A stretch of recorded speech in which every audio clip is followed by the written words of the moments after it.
ठरलं तर मगच्या आजच्या भागाची सुरुवात होते सायलीपासून. तर आता इथे सायली स्वयंपाक बनवत असते. तर आता इथे ती आपली बॅग ओपन करून बघते.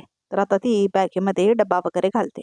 तर आता आठवड्यातच तिथे प्रतिमा आणि अस्मिता येतात. सायली काय करतेस असं म्हणते अस्मिता. यांच्यासाठी जेवण घेऊन जायचं आहे ना असं म्हणते सायली. म्हणजे अर्जुनला रोज घरचं जेवण मिळतंय ना असं म्हणते आता इथे प्रतिमा. तेवढं कुठे त्यांचं नशीब प्रतिमा ते असं म्हणते आता इथे सायली. रोज तिथलंच जेवतायत. आज चैतन्य भाऊजीने खास परवानगी घेतली असं म्हणते सायली. मी येऊ तुझ्यासोबत असं म्हणतो इथे अश्विन. नको अश्विन भाऊजी, मी आताच जातीये, पण कदाचित तुम्हाला नंतर आईबाबांना घेऊन यावंच लागेल. आई खूप हट करतायत त्यांना भेटायचं. ऐकतच नाही तसं म्हणते सायली. हो ग, मम्मा आणि डॅडला अर्जुनला भेटू दे, नाहीतर मम्मा शांतच नाही होणार असं म्हणते आता इथे अस्मिता. मी घेऊन येतो त्यांना असं म्हणतो इथे अश्विन. ठीक आहे मी निघते असं म्हणते आता इथे सायली. आणि आता घेऊन जाते ती डब्बा बघा प्रेक्षक अर्जुनसाठी. तर आता इथे बघा प्रेक्षक अर्जुनला दाखवलंय. तर आता इथे अर्जुनला त्रास देत असतो इन्स्पेक्टर पाटकर. तर आता इथे अर्जुन म्हणतो तुम्हाला पोस्टमार्टम मध्ये सुद्धा काही ठोस सापडलं नाही ना असं म्हणतो आता अर्जुन. सापडलं असं म्हणतो तो. राहू दे, काही सांगू नका असं म्हणतो अर्जुन. चेहऱ्यावरूनच कळतंय मला असं म्हणतो तो की इन्स्पेक्टर पाटकर की तुम्ही अंधारात चालवताय, मला अडकवण्याचा प्रयत्न करताय, पण तुम्हाला ते जमणार नाही असं म्हणतो इथे अर्जुन. कारण अर्जुन मी आहे. आणि एक गोष्ट तुम्ही विसरताय, आपली लिगल सिस्टम कधीही निर्दोष व्यक्तींना शिक्षा करत नाही असं म्हणतो अर्जुन. आणि मी निर्दोष आहे असं म्हणतो तो. तू निर्दोष नाही असं म्हणतो इथे पाटकर. हे बघ, खून रात्री 10च्या दरम्यान झाला होता ना, आणि त्यावेळी तू घरी नव्हतासच. तुझं असं म्हणणं आहे की तू तुझ्या बायकोसोबत आईस्क्रीम खायला गेला होतास, पण हे खरं असेल हे कशावरून असं म्हणतो होता इथे तो. तर आता इथे अर्जुन हसतो. खून 10-11च्या दरम्यान झाला असेल तर मी हे सहज प्रूव्ह करू शकतो इन्स्पेक्टर असं म्हणतो इथे अर्जुन. ज्या आईस्क्रीम पार्लरमध्ये मी आणि माझी बायको आईस्क्रीम खायला गेलो होतो, तुम्ही तिकडच्या माणसांना विचारू शकता असं म्हणतो इथे अर्जुन. तिकडचे मॅनेजरशी साक्ष घेऊ शकता तुम्ही, सीसीटीव्ही कॅमेरा असेलच इथे असं म्हणतो तो. आणि तुम्हाला बघून तर ते फुटेज पटकन देतील असं म्हणतो तिथे अर्जुन. असं म्हणतो तो. चेक करा, 10-11च्या दरम्यान मी खून नाही केलाय हे मी सहज प्रूव्ह करू शकतो इन्स्पेक्टर असं म्हणतो इथे अर्जुन. मी किती वेडेवाकडे प्रश्न विचारले तरी हा माणूस गाठणारा दिसत नाही, हुशारीने उत्तर देतोय असं म्हणतात इथे इन्स्पेक्टर पाटकर. हवालदार याला 8% असं म्हणतात इथे इन्स्पेक्टर पाटकर. तर आता इथे अर्जुन उठून जातो बघा प्रेक्षक हो. तर आता इथे पाटकरला खूप राग येतो. तर आता इथे बघा प्रेक्षक हो, पोलीस चौकी दाखवले. तर आता इथे नागराज आणि मैपत एकाच बॅरेकमध्ये असतात. तर आता इथे तेवढ्यातच लॉयरला घेऊन आलेला असतो सचिन. तर बघा प्रेक्षक हो, पोलिसांनी अलाव कसं केलं या सचिनला, म्हणजे एवढा चेहरा झापून आलाय हा माणूस तरी त्याला अलाव केलंय. काय दाखवतात खरंच प्रेक्षक हो. ह्या केसमध्ये काय काय प्रॉब्लेम येऊ शकतो कळलं ना तुम्हाला असं म्हणतो आता इथे तो लॉयर. आलं लक्षात असं म्हणतो मैपत. अशालाही केस बघितल्यात आपण अण्णा असं म्हणतो सचिन. उद्या आपल्या केसचं पहिलं हिअरिंग आहे. देशपांडे वकिलांनी जे काय पॉईंट सांगितले ते नीट लक्षात ठेवा असं म्हणतो सचिन. आणि सगळी उत्तरं त्याप्रमाणेच द्या, काळजी नाही करायची दीक्षित असं म्हणतो आता इथे मैपत. मला सोडवण्यासाठी एवढा इटापटा करतो म्हटल्यावर आम्ही विसरू का, सगळं लक्षात आहे असं म्हणतो इथे मैपत. नाही प्लॅनिंग छान आहे तुमचं असं म्हणतो इथे नागराज. फर्स्ट क्लास, पण हे सगळं मैपतला सोडवण्यासाठी चाललंय ना असं म्हणतो इथे नागराज. माझं काय, मला सोडवण्यासाठी काय करताय तुम्ही असं म्हणतो नागराज. त्याचं काय आहे ना नागराज अंकल, तुम्हाला दोघांना जर सोडवण्याचा प्रयत्न केला तर ते सगळ्यांच्या नजरेत येईल असं म्हणतो दीक्षित. आणि मग दोघंही सुटणार नाही असं म्हणतो तो. त्यामुळे आपण असं करूया, आधी अण्णांवर फोकस करूया.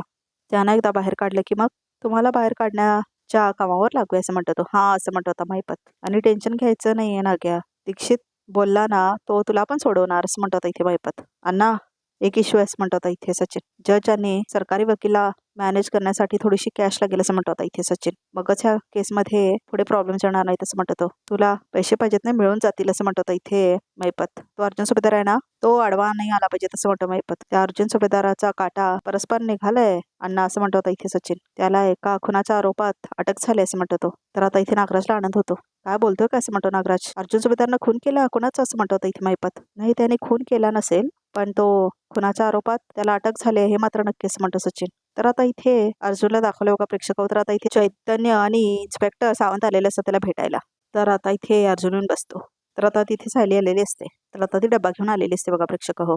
तर आता इथे अर्जुन म्हणतो आमचं इन्व्हेस्टिगेशन चालू झालंय ना, काय लागला हाताला असं म्हणतो इथे अर्जुन. तुम्हाला सगळं कळेल, तुम्ही आधी बसा आणि पटकन जेवून घ्या असं म्हणते आता इथे सायली. आधी आपल्या हाताला काय पुरावे लागले ते सांगा असं म्हणतो अर्जुन. आम्ही जे काय इन्फॉर्मेशन शोधली आहे ती तुला आम्ही देणारच आहे, फक्त पहिला सायलीवणीचा एक असं म्हणतो इथे चैतन्य. जेवण घे असं म्हणतो. हे बघ माझं असं म्हणतो इथे अर्जुन. बसा पटकन असं म्हणते आता इथे सायली. तर आता ती डब्बा आणलेली बघा प्रेक्षक हो. तर आता अर्जुन बघतो त्या डब्याकडे. तर आता त्याला खूप वाईट वाटतं. तर तो विचार करायला लागतो. तर आता सायलीला पण वाईट वाटतं. तर आता इथे अर्जुन जोरात खायला लागतो बघा प्रेक्षक हो. जोरात खायला लागतो तो, कारण त्याला चांगलं जेवण भेटत नसतं नाही ते म्हणून. इकडचं जेवण खायला जात नव्हतं मला असं म्हणतो तो. तुझ्या हाताची सवय झाली ना मला. तर आता इथे खाताना ठसका लागतो बघा प्रेक्षक अर्जुनला. अहो शांत वर बघा असं म्हणते आता इथे सायली आणि आता त्याला पाणी देते ती. माझ्या नवऱ्यावर ही वेळ प्रियामुळे आली आहे. हा तिचा शेवटचा अपराध आहे. यापुढे तिला माफी नाही असं म्हणते आता इथे सायली. तर आता बघा प्रेक्षक परत खायला लागतो आता इथे अर्जुन. तर त्याचा खाऊन होतो तर आता तो डब्बा देतो. तर आता इथे डब्बा बंद करतो तो.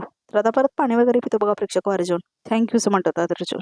बरं आता आपण कामाबद्दल बोलूया असं म्हणतो तो. तर आता इथे चैतन्य येऊन बसतो. पहिला सांग तुला काय काय इन्फॉर्मेशन मिळाली असं म्हणतो अर्जुन. वकीलपत्र तुझं तयार केलंय मी असं म्हणतो आता इथे चैतन्य. तू तुझा वकील असणार आहेस आणि ऑफकोर्स मी तुझा असोसिएट असं म्हणतो चैतन्य. तर आता इथे बघा प्रेक्षक वाचतो ते अर्जुन. मग आता सांगा काय काय इन्फॉर्मेशन मिळाले तुम्हाला असं म्हणतो अर्जुन. रविराज सरांकडून असं कळलंय की या केसवरचे जज आहेत ते श्रीकांत जमादार. ते आधी वकील होते आता डिस्ट्रिक्ट कोर्टाचे जज झाले. त्यांची सगळी माहिती इथे असं म्हणतो चैतन्य. I know. आणि सरकारी वकील कोण आहे असं म्हणतो अर्जुन. त्यांचं नाव आहे ॲडव्होकेट निरंजन प्रभू असं म्हणतो चैतन्य. निरंजन प्रभू असं म्हणतो चैतन्य. ॲडव्होकेट निरंजन प्रभूला त्या वकिलांचा त्रास आहे जे प्रायव्हेट प्रॅक्टिस करतात असं म्हणतो चैतन्य. माहिती आहे मला असं म्हणतो अर्जुन. ओळखतो मी त्यांना असं म्हणतो तो. पण डोंट वरी काय प्रॉब्लेम होणार नाही आपल्याला. बरं इन्स्पेक्टर सावंत तुम्हाला काय मिळालं का असं म्हणतात इथे अर्जुन. सर पाटकरला कळलंय की तुम्ही शांताला कुठेतरी सुरक्षित ठिकाणी जाऊन ठेवलं होतं आणि ह्याच्याबद्दल तो प्रश्न विचारणारच कोर्टात असं म्हणतो इथे तो इन्स्पेक्टर सावंत. ह्याचा अंदाज होताच मला पण आय एम प्रिपेअर्ड असं म्हणतो तो. म्हणजे मी आणि शांता मावशीना एक विषयावर बोलत होतो. आपण शांता मावशीला दुसऱ्या ठिकाणी का शिफ्ट केलं ह्याचं कारण म्हणून त्या गोष्टीचा वापर करता येईल असं म्हणतो अर्जुन. या कोणत्या गोष्टीचा वापर करणार आहे तुम्ही असं म्हणतात इथे सायली. तर आता अर्जुन म्हणतो गेले काही दिवस शांता मावशी तिच्या नवऱ्यापासून विभक्त राहत होती कारण तिचा नवरा दारू प्यायचा आणि तिला मारायचा सुद्धा. चैतन्य काम कर शांता मावशीच्या नवऱ्याबद्दल इन्फॉर्मेशन काढ असं म्हणतो अर्जुन. ऑल राईट असं म्हणतो चैतन्य. सो इन्स्पेक्टर म्हणतो की मला अजून एक इन्फॉर्मेशन मिळाले. तुम्हाला ज्या जागेवरून अरेस्ट करण्यात आलं होतं त्या जागेचे CCTV कॅमेऱ्याचे फुटेज मला मिळालेत. त्यात एक मेजर गोष्ट उपजली आहे. काय असं म्हणतो अर्जुन. तर आता इथे व्हिडिओ दाखवता प्रेक्षक हो इन्स्पेक्टर सावंत अर्जुनला. तर आता इथे चैतन्याने अर्जुन व्हिडिओ बघतात. तर आता इथे बघा प्रेक्षक हो अर्जुन विचारात पडतो. तर आता तो फोन जाऊन देतो चैतन्य इन्स्पेक्टर सावंतला. गुड जॉब असं म्हणतो इथे अर्जुन. Thanks inspector Sawant. त्याचा आपल्याला कोर्टात खूप उपयोग होईल असं म्हणतो तो. सायली काम कर. खुनाच्या रात्री आपण ज्या आईस्क्रीम शॉपमध्ये गेलो होतो ना तिकडच्या मॅनेजरशी बोल. तो साक्ष द्यायला तयार झाला तर खूप बरं होईल असं म्हणतो अर्जुन. बरं असं म्हणते सायली. मी सायली मॅडमला मदत करेन असं म्हणतो इन्स्पेक्टर सावंत. आणि एक काम करा शांता मावशीच्या घराजवळ जा आणि बघा इन्फॉर्मेशन मिळते का असं म्हणतो अर्जुन.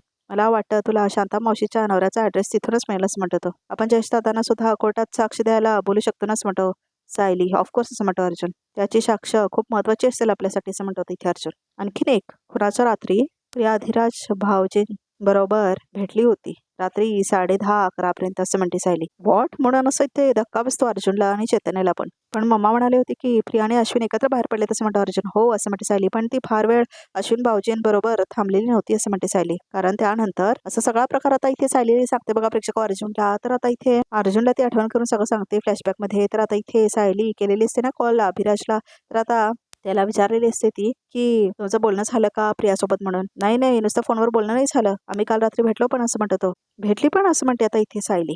हो काल रात्री भेटलो होतो असं म्हणतो अधिराज. मी जेव्हा तिला ड्रेस गिफ्ट केला तेव्हा बघितलं की तिच्या हाताला रक्त आहे असं म्हणतो अधिराज. तर आता इथे धक्का बसतो अर्जुनला ऐकून. तर आता इथे सगळ्यांनाच धक्का बसतो. तर आता इथे काय काय सांगते सायली सगळं म्यूट आहे बघा प्रेक्षक. तर आता इथे अर्जुन म्हणतोय सगळ्याचं एकदम क्लिअर आहे आता. शांता मावशीचा खून प्रियाने स्वतः केला असू शकतो असं म्हणतो अर्जुन. कोणीतरी शांता नावाची बाई असं म्हणतो होता इथे सचिन बघा प्रेक्षक मैपतला. तर नागराज म्हणतो शांता अरे माहितीये की आम्हाला शांता असं म्हणतो होता नागराज. ती पण अर्जुनने खून पण नाही केला असेल दुसऱ्या कोणीतरी खून केला असेल आणि त्याच्यावर आळ टाकला असेल असं म्हणतो नागराज. तर आता मैपत विचार करायला लागतो. तर आता इथे बघा प्रेक्षक नागराज म्हणतो कुणाची एवढी हिंमत असू शकते असं म्हणतो नागराज. माझी 100% खात्री आहे हे काम प्रियाचंच असणार असं म्हणतो होता इथे सचिन. कारण अर्जुन आणि सायले हात धुवून तिच्या मागे लागले तसं म्हणतो तो. तिने त्यांचा ऍक्सिडेंट घडवून आणला. तो जो केवलवानं प्रयत्न केला ना आणि तो फसला त्यामुळे तिला हे सगळं करावं लागलं असं म्हणतो सचिन. तिला हे सगळं करायची गरज होतीच असं म्हणतो तो. तू तर आमच्यासारखा विचार करायला लागला रे दीक्षित असं म्हणतो मैपत. नाही म्हणजे प्रियाचं डोकं कसं चालू शकतं हे तुला पण कळायला लागलं असं म्हणतो मैपत. आधी आम्हाला तिची चुंदरी वाटली होती पण ही निघाली मगर. नाही पण मैपत जी आपल्याला सोना लावू शकते ती त्यांना तर रामात लावू शकते अर्जुन सायलीला असं म्हणतो नागराज. अण्णा अर्जुन जेलमध्ये असेपर्यंत आपल्याला चांगली संधी आहे असं म्हणतो सचिन. ही केस आपण झपाट्याने पुढे न्यायला हवी असं म्हणतो सचिन. मगच तुमची सुटका लवकर होऊ शकते. तर आता सायली म्हणते मला माहित होतं प्रिया कोणत्याही थराला जाऊ शकते ह्याची मला खात्री होती पण हा खून ती करेल असं वाटलं नव्हतं पण हिनेच केलाय हा खून असं म्हणते सायली. मी काम करतो प्रियानेच खून केला असा अज्युम करून पुरावे गोळे करायला सुरुवात करतो असं म्हणतो तो. थांब चैतन्य आपलं पहिलं एम आहे मी खून केला नाही सिद्ध करणं असं म्हणतो होता इथे अर्जुन. आणि त्यानंतर सेकंड स्टेप जर मी खून नाही केला तर कुणी केला असेल. आणि तेव्हा आपण प्रियाचे सगळे पुरावे गोळा करू शकतो तिच्या विरोधात, असं म्हणतो अर्जुन. आणि जर प्रिया विरोधात आपल्याला कंप्लीट पुरावे मिळाले तर आपोआप मी निर्दोष सिद्ध होईल, असं म्हणतो अर्जुन. तुम्ही अजिबात काळजी करू नका, असं म्हणतो इन्स्पेक्टर सावंत. तुम्हाला हे सिद्ध करण्यासाठी आम्ही वाटेल ते मदत करू, असं म्हणतो तो. Thank you inspector. आयुष्यात पहिल्यांदा मला माहिती आहे की माझा क्लायंट 100% निर्दोष आहे. फक्त आता इथे कोर्टात दाखवायला लागेल, असं म्हणतो तो. तेवढाच आता इथे बघा प्रेक्षक, तो हवालदार येतो आणि ते काम फार कठीण जाणार नाही मला, असं म्हणतो होता इथे अर्जुन. बघा प्रेक्षक, हो सावंत साहेब, एक गडबड आहे. मी मगासपासून आत यायचा प्रयत्न करत होतो पण मला संधी मिळाली नाही, असं म्हणतो तो. काय झालंय, असं म्हणतो इन्स्पेक्टर सावंत. तर आता सगळं सांगतो बघा प्रेक्षक, होतो हवालदार. तर आता तो सांगतो, आपण जो मोबाईल स्टेशनकडे लपून ठेवलाय ना, त्याचा आपल्याला खूप उपयोग होणार आहे, असं म्हणतो इन्स्पेक्टर. अर्जुनच्या टीमचं बोलणं त्या सगळ्यात रेकॉर्ड होईल. अर्जुन सुटण्यासाठी काय काय प्रयत्न करतोय, त्याच्या हाती काय काय पुरावे लागणार आहेत, हे सगळं आपल्याला कळेल. आणि मग मग त्याला अडकवणं अगदी सोपं होईल, असं म्हणून सांगतो तो. क्वाट, असं म्हणतो अर्जुन. तर आता ते शोधायला सुरुवात करतात बघा प्रेक्षक होती टेप. सावंत असं म्हणून आता शोधत असतात बघा प्रेक्षक होते. तर आता तिथेच फोन असतो बघा प्रेक्षक. तर आता इथे सावंतला सापडतो तो फोन. तर आता इथे बघा प्रेक्षक सगळं रेकॉर्डिंग होत असतं. थँक्यू सो मच कॉन्स्टेबल, असं म्हणतो अर्जुन. एका वरिष्ठ अधिकाऱ्याने असं वागणं किती चुकीचं, असं म्हणते सायली. मी त्यांना आता जाऊन जाब विचारते, असं म्हणते सायली. नाही नाही नाही, थांब, असं म्हणतो अर्जुन. आता असं काही करायला नको आपण, असं म्हणतो अर्जुन. इन्स्पेक्टर सावंत, हा फोन तुम्ही तुमच्याकडेच ठेवा, असं म्हणतो अर्जुन. आपण कोर्टात पुरावे म्हणून दाखवूया. चैतन्य, या फोनमधला सिम कार्ड कुणाच्या नावाने रजिस्टर आहे ते बघ, आणि या फोनमध्ये अजून काय काय आहे ह्याचे आपण कोर्टामध्ये वापरू शकतो ते सुद्धा चेक कर, असं म्हणतो आता इथे अर्जुन. हो, असं म्हणतो Chaitanya. Patil, constable, good job, thank you, असं म्हणतो तो. तर आता तेवढ्यात दुसरा कॉन्स्टेबल येतो. तुमची वेळ संपली, असं म्हणतो इथे कॉन्स्टेबल. आम्ही निघतो, असं म्हणतो चैतन्य. तर आता इथे इन्स्पेक्टर सावंत सुद्धा निघतो बघा प्रेक्षक, हो. तर आता इथे सगळे निघून जातात तर सायली फक्त असते. तुम्ही लवकरच परत घरी याल, असं म्हणते सायली. खात्री आहे माझी. तर आता अर्जुन म्हणतो, एका निर्दोष व्यक्तीला जास्त दिवस जेलमध्ये अडकून ठेवता येत नाही, माहिती आहे ना, असं म्हणतात इथे अर्जुन. येते असं म्हणून आता सायली निघते बघा प्रेक्षक, हो. तर आता इथे बघा प्रेक्षक सगळे जातात तिथून निघून. तर आता इथे बघा प्रेक्षक, हो, दुसरा हवालदार येतो आणि आता तो फोन घ्यायला येतो. तर आता इथे फोन सापडतच नाही ह्या हवालदारला. तर आता सगळे शोधत असतो तो, कुठे गेला फोन म्हणून. तर आता इथे माइंड ब्लोईंग असं म्हणतो आता इथे अधिराज प्रियाला ड्रेसमध्ये बघून. तर आता माइंड ब्लोईंग असं म्हणतो अधिराज, हा ड्रेस कोणी डिझाईन केला असेल ना, त्याने असा विचार केला नसेल की हा ड्रेस इतका सुंदर कसा दिसतो, आणि तो इतका सुंदर दिसतोय फक्त तुझ्या अंगावर, त्यामुळेच तो इतका क्लासी आणि एलिगंट दिसतोय, असं म्हणतो तो. मी खरं सांगू, तू काही घातलीस ना तरी असं वाटतं की तू डिझायनर काउन घालून आणलायस, असं म्हणतो अधिराज. तर आता प्रिया हसते. तू उगाच खूप कौतुक करतोय समज, असं म्हणते प्रिया. उगाच, असं म्हणतो तो. तुला माहिती आहे मला हिंदी, मराठी आणि इंग्लिश तिन्ही भाषा येतात, आणि त्या सगळ्या भाषांमुळे सुद्धा माझ्याकडे असा शब्द नाही आहे की तुझं कौतुक करू शकेन, असं म्हणतो इथे अधिराज. तर प्रिया खूप खुश होते बघा प्रेक्षक. हा तर कम्प्लिटली माझ्यावर लट्टू झालाय. आता हळूहळू ह्याचा किस्सा मोकळा करायला काही हरकतच नाही. संतोषला पैसे द्यावे लागणार तर इथूनच तर येणार, असं म्हणते ती. प्रिया, कसला विचार करतेस, असं म्हणते आता इथे अधिराज. कधी कधी ना मला माझं आयुष्य कादंबरीसारखं वाटतं. म्हणजे तुला भेटलं की असं वाटतं की मी खूप खुश आहे, माझ्या आयुष्यात खूप आनंद आहे, असं म्हणते प्रिया. आणि घरी गेलं की परिस्थिती कळते, असं म्हणते ती. मग असं वाटतं की माझ्या आयुष्यात आनंद नाही तर फक्त दुःखच आहे. काय झालं, असं म्हणते तो. घरी अजून काय प्रॉब्लेम आहे? आईचं ऑपरेशन करायचं आहे, असं म्हणते प्रिया. बहिणीची फी भरली नाही तर परीक्षेला नाही बसू शकणार, असं म्हणते प्रिया. आणि छोटा भाऊ, त्याला एका प्रोजेक्टसाठी दिल्लीला जायचंय. मला नाही वाटत की एवढा खर्च मी करू शकेन, असं म्हणते इथे प्रिया. भावाची दिल्लीला जायची संधी होती आणि आईचा जीव जात असताना मी अशी हतबल होऊन तिच्याकडे बघत बसले, असं म्हणते आता इथे प्रिया. मी आहे ना, मी असं होते ना, असं म्हणतो अधिराज. किती पैसे लागणार आहेत, असं म्हणतो तो. तर प्रिया म्हणते, सगळं करायला 4-1 लाख तरी लागतील अरे, असं म्हणते प्रिया. तर आता इथे बघा प्रेक्षक, अधिराज बाहेर काढतो चेकबुक आणि त्याच्यावर तो 1 लाख लिहून देतो. अहो, असं म्हणते सायली आता इथे अर्जुनला. अश्विन भाऊजी आता तुम्हाला भेटायला यायला घेऊन येत आहेत, असं म्हणते आता इथे सायली. तर आता इथे बघा प्रेक्षक, अर्जुन आणि सायलीला दाखवले. तर आता इथे अर्जुन म्हणतो, काय मामा इथे? अगं, तिला किती त्रास होईल तुला माहितीये ना, असं म्हणतो अर्जुन. मग कशाला इथे बोलवतेस तू? काय करू आऊ, ते ऐकतच नव्हते, असं म्हणते सायली. खूप हट्ट करत होते की त्यांना तुम्हाला बघायचंच आहे, त्यांना खूप त्रास होत होता, म्हणून म्हटलं येऊ देत भेटायला, असं म्हणते सायली. तर आता तेवढ्यातच कल्पना येते अश्विन सोबत. अर्जुन अर्जुन असं म्हणत रडत येते आता इथे कल्पना. अर्जुन अर्जुन करते. तर अश्विन पण बघतो. अर्जुन, तुझा चेहरा किती ओढल्यासारखा दिसतोय. खुनाना जेलामध्ये पाठवणारा माझा मुलगा स्वतः जेलमध्ये, असं म्हणते कल्पना. तर आता खूप रडते बघा प्रेक्षक, हो कल्पना. मामा शांत हो, असं म्हणतो अश्विन. मामा तू प्लीज खचून जाऊ नकोस, असं म्हणतो इथे अर्जुन. त्रास करून घेऊ नकोस ग तू, असं म्हणतो इथे अर्जुन. बघा प्रेक्षक, तर सायली म्हणते, आई लवकरच आपण ह्यांना बाहेर काढणार आहोत. तुमचा विश्वास आहे ना आमच्यावर, असं म्हणते सायली. आहे का विश्वास, असं म्हणते कल्पना. पण मला सहन होत नाहीये त्याला, मी तरी काय करू, असं म्हणते तिथे कल्पना. तर आता इथे परत अधिराजाने प्रियाला दाखवलं. 5 लाखाचं चेक, असं म्हणतो अधिराज. याच्यात तुझ्या आईचं ऑपरेशन, तुझ्या बहिणीची फी आणि भावाचं प्रोजेक्ट, हे तिन्ही कामं होतील, असं म्हणतात इथे अधिराज. तर आता प्रिया खूप आनंद होतो तिला. अधिराज असं म्हणून मिठी मारते आता इथे प्रिया अधिराजला. तू ना एखादा देवदूतासारखा आलायस रे असं म्हणते प्रिया. माझ्या माणसांसाठी काय करशील आणि किती करशील असं म्हणते ती. तुझ्या माणसांसाठी असं म्हणतो आदिराज. हे माझीच माणसं आहेत ना असं म्हणतो इथे आदिराज. बघा प्रेक्षक हो, तुझं कुटुंब म्हणजे माझंच कुटुंब असं म्हणतो तो. तुझ्या वेळात हे पाणी मला आवडत नाही असं म्हणतो आदिराज. आता तुझ्या चेहऱ्यावरची जी स्माईल आहे ना ती अशीच राहावी असं मला वाटतं असं म्हणतो तो. तर आता इथे बघा प्रेक्षक हो, रेकॉर्डिंग करत असतो आदिराज. तर आता इथे मिठी मारतात ते दोघं एकमेकांना. अर्जुन, तुझ्याबद्दलचे लोक काय काय बोलतायत ते मी नाही पचवू शकत रे असं म्हणते आता इथे कल्पना अर्जुनला. तर दोघांना खूप त्रास होत असतो. तू कितीतरी निर्दोष लोकांना सोडवलंयस, गुन्हेगारांना शिक्षा मिळवून दिलीस असं म्हणते कल्पना. आणि आज तू आरोपीच्या पिंजऱ्यात उभा आहेस असं म्हणते कल्पना. असं का झालं तुझ्यासोबत असं म्हणून खूप रडते आता इथे कल्पना. बघा प्रेक्षक हो, मामा आवर स्वतःला. अशा कंडिशन मध्ये आम्ही दादाला आधार द्यायचा की अजून त्याला खचवायचं असं म्हणतो अश्विन. आई, जग ह्यांच्याकडे ज्या नजरेने बघते ना बघू देत. आपण यांच्याकडे अभिमानाने आणि ताट मानेनेच बघायचं असं म्हणते सायली. कारण आपल्याला माहिती आहे की निर्दोष आहेत हो की नाही असं म्हणते सायली.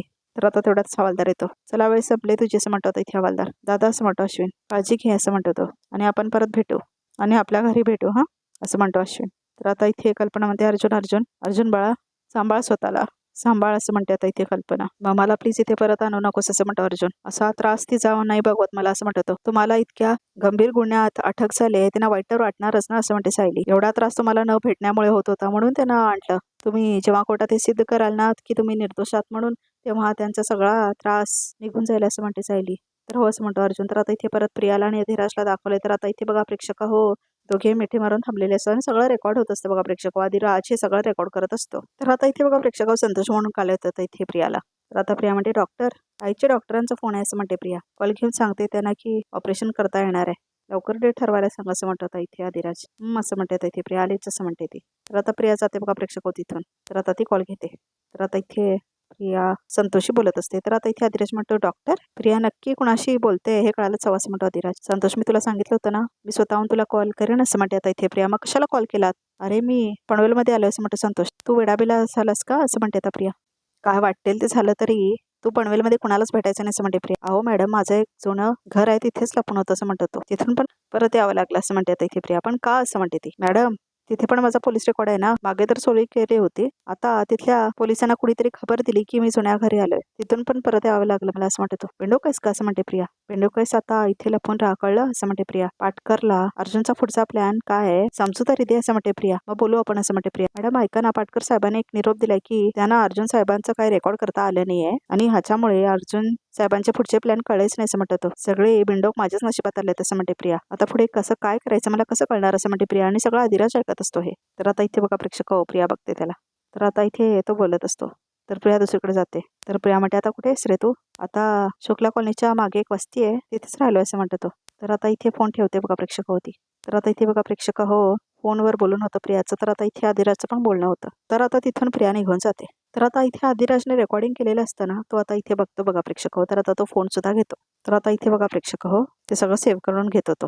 तर आता इथे चैतन्य आणि सायलीला दाखवले. तर ते आता इथे आईस्क्रीम खाल्लेले असतात ना त्या दिवशी अर्जुन सायली तिथे त्यात बघा प्रेक्षक तर आता सायली काय काय सांगते सगळं काय ऑडिओ बंद आहे बघा प्रेक्षक तर आता ते कोर्टच्या दिवशीच आम्हाला कळणार काय बोलणं झालंय ते. हे असं सगळं घडलंय आता.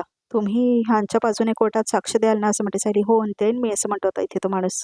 बरं आदिराज मी निघू आता असं म्हणते आता प्रिया. तुला येऊन फक्त 10 सेकंड झाले तसं म्हणतो इथे आदिराज. अरे 10 सेकंड काय रे, आपण खूप वेळ गप्पा मारतोय असं म्हणते ती. 15 तास जरी गप्पा मारला ना तरी मला असंच वाटतं की आपण 10 सेकंडच गप्पा मारले असं म्हणते तो. पुरे आता असं म्हणते प्रिया. निघते असं म्हणते ती. प्रिया असं म्हणतो इथे आदिराज. तर तिला जाताना हाक मारतो तो. तर आता इथे प्रिया थांबते. तर तो म्हणतो प्रिया थोडा वेळ थांबशील, मला तुझ्याशी महत्त्वाचं बोलायचं असं म्हणतो आदिराज. अरे आदिराज मला लवकर घरी पोचायला हवं नाही तर खूप प्रॉब्लेम होईल अरे असं म्हणते ती. काय महत्त्वाचं असेल तर सांग, नाही तर आपण नंतर बोलूया ना असं म्हणते प्रिया. पण मला तुला जे सांगायचं आहे ते माझ्या आयुष्यात इतकं महत्त्वाचं आहे की त्यापेक्षा दुसरं काहीच महत्त्वाचं नाही माझ्यासाठी असं म्हणतो आदिराज. तर आता इथे बघा प्रेक्षक आदिराज गुडघ्यावर बसतो आणि आता इथे तो रिंग बाहेर काढतो. तर आता इथे परत सायली आणि चैतन्यला दाखवले. तर आता ती जयेशला भेटतात. जे काय घडलं ते जसंच्या जसं कोर्टात सांग. अर्जुनच्या केसमध्ये साक्ष खूप महत्त्वाची ठरणार असं म्हणतो चैतन्य. हो असं म्हणतो इथे जयेश. तर आता इन्स्पेक्टर सावंतला कॉल येतो. तर आता बोलतो तो हॅलो. हो मी ताबडतोब भेटतो पोलीस स्टेशनमध्ये असं म्हणतो इन्स्पेक्टर सावंत. काय झालं असं म्हणतो चैतन्य. लगेच स्टेशनला जावं लागेल असं म्हणतो आता इथे इन्स्पेक्टर सावंत. ठीक आहे, मी आणि सायली वहिनी शांता मावशीच्या घराकडे काय माहिती का बघतो असं म्हणतो चैतन्य. ठीक आहे असं म्हणतो आता इथे चैतन्य. तर आता इथे बघा प्रेक्षक आदिराज म्हणतो प्रिया माझं तुझ्यावर खूप प्रेम आहे प्रिया असं म्हणतो आदिराज. दिवस रात्र मी फक्त तुझा विचार करत असतो. स्वतःच्या कुटुंबासाठी धडपडणारी प्रिया, कुटुंबाची जबाबदारी घेणारी प्रिया, गोड स्वभावाची प्रिया आणि खूप सुंदर दिसणारी प्रिया मला माझ्या आयुष्यात हवी असं म्हणतो इथे तो. माझ्याशी लग्न करशील असं म्हणतो तो. हा तर मला वाटलं होतं त्यापेक्षा जास्तच अडकलाय असं म्हणते प्रिया. थेट लग्नाची मागणी, पण याच्याशी लग्न न करता याचे पैसे काढायला यावे अशी ट्रिक करायलाच हवे असं म्हणते प्रिया. काय झालं प्रिया, का बोलत नाहीस तू काही असं म्हणतो अधिराज. तुला माझ्याशी लग्न नाही करायचं असं म्हणतो तो. तर आता इथे प्रिया का बोलतच नाही. अधिराज प्लीज असं म्हणते आता प्रिया. अधिराज अरे मलाही तुझ्यासोबत आयुष्य काढायला खूप आवडेल, पण ते शक्य होईल असं वाटत नाही मला असं म्हणते प्रिया. का असं म्हणतो अधिराज, काय प्रॉब्लेम आहे का असं म्हणतो तो. हे बघ काय प्रॉब्लेम असेल ना तर मी तो दूर करेन असं म्हणतो अधिराज. आणि तुझं जर माझ्यावर प्रेम असेल तर मी अख्ख्या दुनियाशी लढेन असं म्हणतो तो. माझं तुझ्यावर खूप प्रेम आहे असं म्हणते प्रिया. खूप प्रेम आहे, पण काय असं म्हणतो अधिराज. पण माझं आधीच लग्न झालंय असं म्हणते प्रिया. तर आता इथे बघा प्रेक्षक सायली आणि चैतन्याला दाखवलंय. तर आता ते दोघेही बोलत असतात काहीतरी.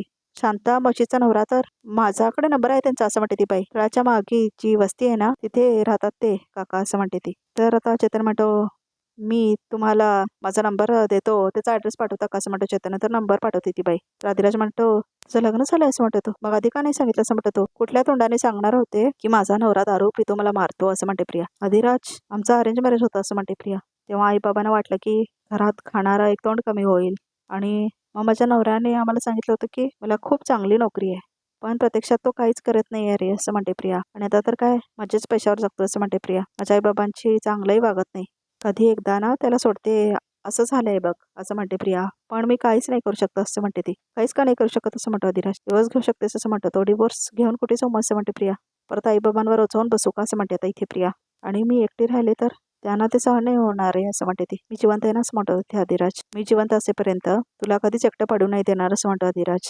अरे खरंच तुझा नवरा जर तुला इतकं चळत असेल ना तर तू लगेच डिवोर्स देऊ शकतेस असं म्हणतो अधिराज. आणि माझ्याशी लग्न करू शकतेस असं म्हणतो तो. खरंच असं म्हणतात इथे प्रिया. आयुष्यभर साथ देशील असं म्हणते प्रिया. हो असं म्हणतात इथे अधिराज. नक्की असं म्हणतो तो. तर आता इथे बघा प्रेक्षक प्रिया खूप खुश होते. एवढ्या टोकाचं खोटं कोणी कसं बोलू शकतो, त्या थोडी सुद्धा लाज नाही का असं म्हणतात इथे अधिराज. तर आता चैतन्य आणि सायली येतात बघा प्रेक्षक हो शांताच्या नवऱ्याला भेटायला. तर आता नॉक करतो चैतन्य. तर आता इथे कोणी दरवाजा उघडत नाही, तर आता नॉक करत असतात ते. तर आता इथे बघा प्रेक्षक उघडाच तो दरवाजा. उघडाच आहे दरवाजा असं म्हणतात इथे सायली. तर आता उघडतात तर काय, तर आता इथे बघून शॉक झाले दाखवल्या सायली आणि चैतन्यला. तर आता इथे बघा प्रेक्षकाचा भाग इथे समजा बघा तरी काय ते काय ते मी इन्स्पेक्टर सावंतांशी बोलतो असं म्हणतो चैतन्य. तर आता इथे इन्स्पेक्टर सावंतला दाखवले. तर आता तो बोलत असतो सायली मॅम आणि चैतन्य सर शांता मावशीच्या नवऱ्याला भेटायला गेले तसं म्हणतो तो. ग्रेट, म्हणजे उद्याच्या हिअरिंगची तयारी झाली आपली असं म्हणतो इथे अर्जुन. तर आता इथे प्रियाला जायचं बघतो आता इथे अधिराज. प्रिया कुठे चालली असं म्हणतो इथे अधिराज. तर आता ती बसून गेली असं बघा प्रेक्षक रिक्षात. गेली कुठे असं म्हणतो अधिराज. प्रिया आता सापडली नाही तरी काय हरकत नाही, पण तुम्ही तिच्यावर लक्ष ठेवून राहा असं म्हणते सायली. ही नक्कीच कोणासंदर्भात आहे असं म्हणतात इथे सायली. तर बघा प्रेक्षक रिकॅप सुद्धा इथे समजा आमच्या चॅनलला नक्की सबस्क्राईब करा.